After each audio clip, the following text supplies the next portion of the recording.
दोस्तों नमस्कार। बिहार में नीतीश कुमार का शासन और उससे जुड़ी हुई जितनी भी चीज़ें थी उसका अंत अब बस होने वाला है। यानी कि बिहार में जो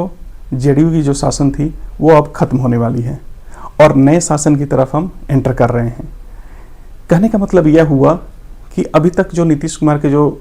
सत्ता पे जो काबिज थे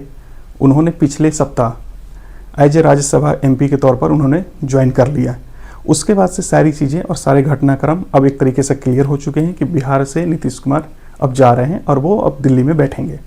लेकिन इसके साथ साथ ये भी एक चीज़ निकल के आ रही है कि क्या नीतीश कुमार के जाते जाते वहाँ से क्या जदयू कमज़ोर हो गई है या फिर उनके पास कोई ऐसा लीडिंग फ्रंट का कोई लीडर नहीं है जो कि बिहार का सीएम बन सके। क्या नीतीश कुमार का जो हेल्थ इशू है वो भी एक बहुत बड़ा फैक्टर बन के आया कि जिसमें वो बिहार के सीएम नहीं रहना चाहते। दूसरा एक बहुत बड़ा फैक्टर इसमें ये निकल के आ रहा है कि जो बीजेपी है वो सबसे ज़्यादा नंबर की सीटें जो है अपने पास लेके है, जिसमें कि उसको 89 सीटें हैं। तो बिहार की एक सिंगल लार्जेस्ट पार्टी के तौर पर भी उसको देखा जा रहा है। तो क्या वो अपने हाथ में सत्ता रखना चाहती है? हालांकि अभी प्रीवियसली जितने भी पिछले जो रिजीम हुए हैं उसमें जदयू के पास कोई सबसे बड़ी लार्जेस्ट नंबर ऑफ एमएलएज नहीं थे, लेकिन फिर भी वो सत्ता पे रही। जो तीसरा फैक्टर वो निकल के आ रहा है कि क्या नीतीश कुमार एक तरीके से इसी कवायद में अपने बेटे को भी प्रमोट करना चाहते हैं जिनका कि नाम निशांत कुमार है। और चौथी कि क्या एक तरीके से जो संघ है और फिर जो दिल्ली,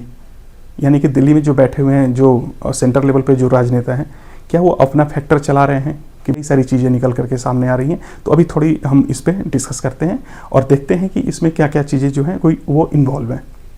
तो सबसे पहला जो चीज़ है वो हम इसमें ये देखते हैं कि जब नीतीश कुमार के एक तरीके से जाने के बाद, यानी कि जो अब से थोड़ी देर के बाद, यानी कि 11 बजे नीतीश कुमार अपना एक कैबिनेट की मीटिंग करेंगे और उसके बाद वो राजभवन जा करके वहाँ पर वो अपना इस्तीफ़ा राज्यपाल को सौंप देंगे।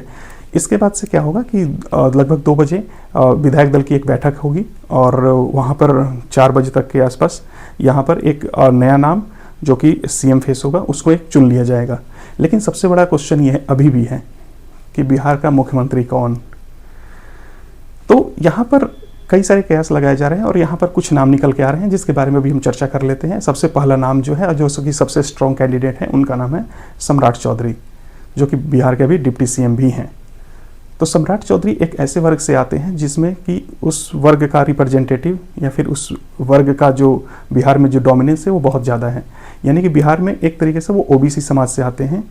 और ओबीसी का जो डोमिनेंस है, यानी कि ईबीसी प्लस ओबीसी, वहाँ पर जो है बिहार में लगभग 63% के आसपास का माना जाता है, जो कि 63% एक बहुत बड़ा लार्ज चंक होता है। और इसके पीछे भी नीतीश कुमार जैसे कि बिहार के सीएम रहे, तो लगभग वो 25-26 साल तक बिहार के सीएम रहने के तौर पर वो भी एक ओबीसी कैटेगरी से ही थे। इसके पीछे जब जाएंगे तो आप लालू यादव के टाइम पे जाएंगे तो लालू प्रसाद यादव भी लगभग 1990 के आसपास से वो भी आए थे और वहाँ से लेकर के पूरे नीतीश कुमार के एंड तक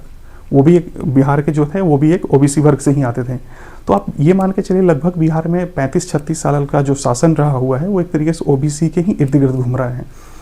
और जो यह स्टार्ट जो हुआ था, जो ओबीसी का जो एक तरीके से रूलिंग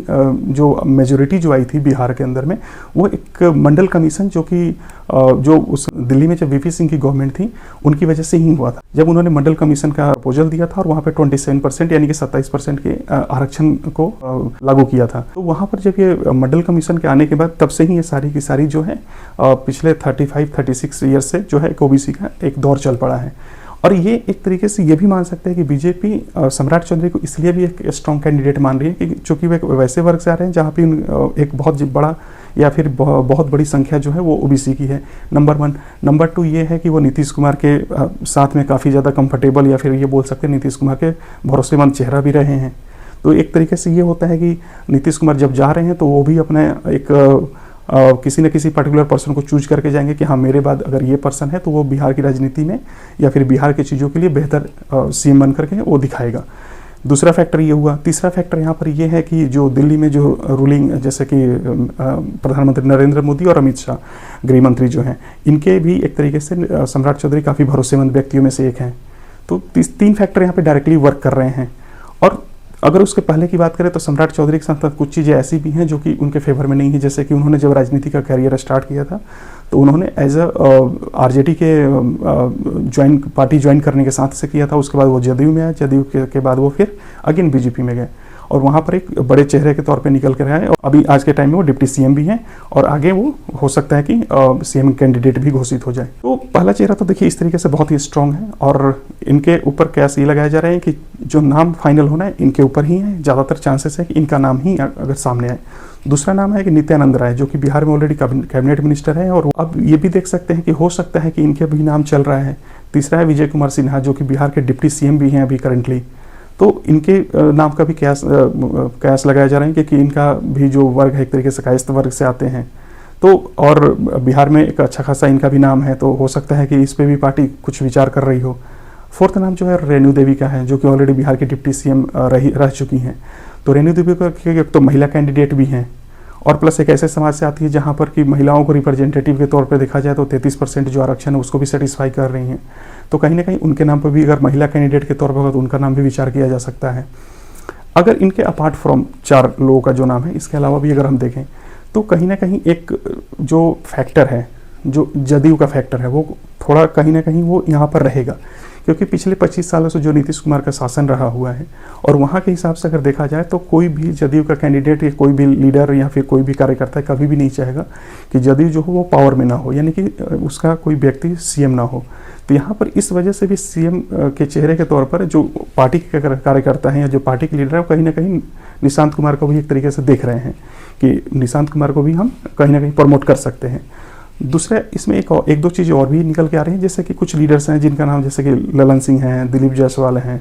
और उसके अलावा कुछ नाम और भी हैं जिसमें कि ये देखा जा सकता है कि उनके अंदर भी कहीं ना कहीं इस चीज़ की बेचैनी है कि अब मेरा कैसे या फिर मैं कैसे मतलब यहाँ पे सर्वाइव करूँगा। तो उनके कहीं ना कहीं कोई फैक्टर है कि जहाँ पर वो अपनी एक तरीके से जो इमेजेस हैं या फिर जो भी चीज़ें हैं वो एक तरीके से सेंटर के अकॉर्डिंग अपना सेट कर चुके हैं कि सेंटर अगर वहाँ पे स्ट्रांग है तो अगर यहाँ पे फिर सेंटर रहेगा तो मेरा बीच में कहीं ना कहीं मैं या तो दिल्ली बुला लिया जाऊँगा या फिर कैबिनेट में मुझे कोई बड़ा पोस्ट भी मिल सकता है। तो ये भी एक फैक्टर काम कर रहा है। तो हालांकि वो सीएम के लिए उतने एफर्ट नहीं लगा रहे, लेकिन हाँ निशांत कुमार का जो नाम है कहीं ना कहीं सीएम फेस की तरफ रख करके हम सोच सकते हैं कि ये भी एक नाम चल रहा है। अब अगर हम दूसरे स्ट्रॉन्ग फैक्टर की बात करें, अगर इनके अलावा जो ये सारी चीज़ें हो गई, तो इसके अलावा भी अगर हम देखते हैं तो कहीं आपने जैसे अभी कुछ टाइम पहले देखा होगा कि 3 स्टेट्स हैं रिसेंटली में, जिसमें कि मध्य प्रदेश, राजस्थान एंड छत्तीसगढ़। तो जैसे कि मध्य प्रदेश में मोहन यादव एक अचानक से सीएम निकल करके आ गए, छत्तीसगढ़ में विष्णुदेव शास्त्री का नाम निकल करके सामने आ गया और राजस्थान में आपके भजनलाल शर्मा निकल करके आ गए। तो एक ये लास्ट फैक्टर भी हो सकता है कि जहाँ पर BJP at the end moment वो कुछ ऐसा कर जाए जहाँ पे किसी को कोई उम्मीद ना हो। जैसे कि होता है कि सब कुछ बिल्कुल सेट चल रहा हो और अचानक से पार्टी की साइड से कुछ आ गया कि कोई ऐसा भी नाम निकाल दो, कोई ऐसा एमएलए निकाल दो जो कि जिसके बारे में कभी किसी ने सोचा ही ना हो। तो ये चूँकि जो 3 नाम अभी आप सुन रहे थे, जो 3 स्टेट्स के जो सीएम है, बिल्कुल ये उसी तरीके से निकले हुए हैं। तो हो सकता है कि कोई ऐसा फैक्टर लास्ट में काम कर जाए जो किसको कि हम बोल सकते हैं कि वो एक्स फैक्टर हो सकता है। और इनके बीच में जो शिवराज सिंह चौहान है, जो इंडिया के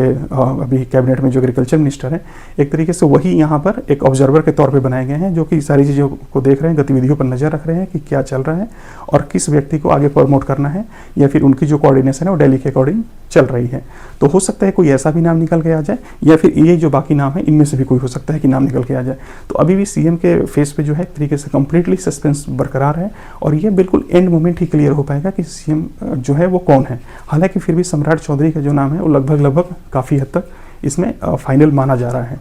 लेकिन लास्ट मोमेंट में क्या हो जाए इसके बारे में कुछ भी नहीं कहा जा सकता है।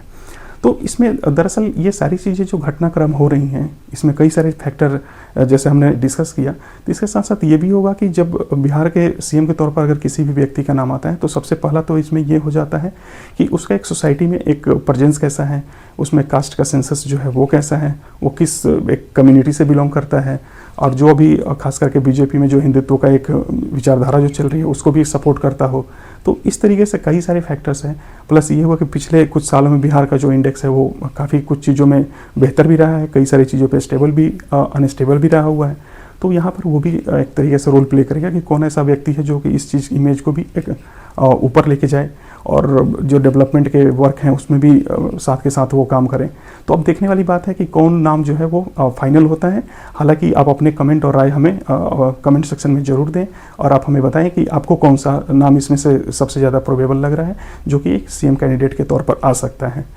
ठीक है, बने रहने के लिए धन्यवाद। Thank you.